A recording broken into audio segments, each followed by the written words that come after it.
Major political developments occurred in Israel overnight, with Prime Minister Benjamin Netanyahu from the Likud and his rival, Benny Gantz of the Blue and White Party, announcing an agreement on a national unity and national emergency government.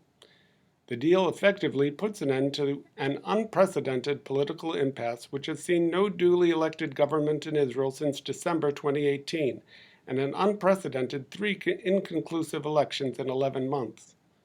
Seeds of the deal began as early as March 12th, when Netanyahu and Gantz agreed on the need for a national unity government, and picked up the pace on March 26th, with Gantz choosing to split his party over the thorny issue of whether to serve in a rotational government led by Netanyahu, a prime minister under indictment, rather than force new elections.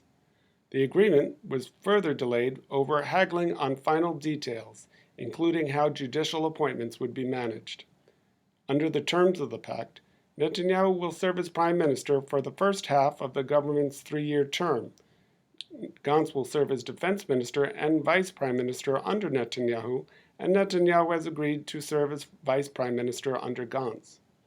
According to the 41-clause agreement, the first 6 months of the government would be considered an emergency government to manage the catastrophic effects the coronavirus pandemic has had on the country.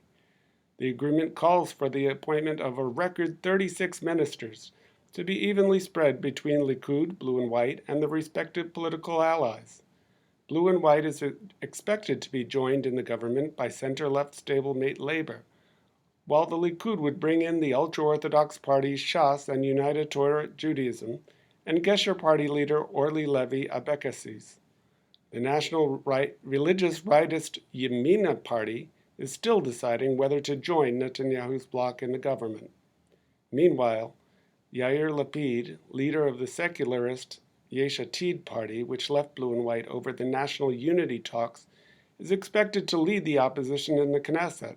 Rounding out the opposition will be the mostly Arab and far-left Joint List, and the progressive left Meretz and the secularist Yisrael Beitenu parties. Keep track of all of Israel's political developments with Ajax updates.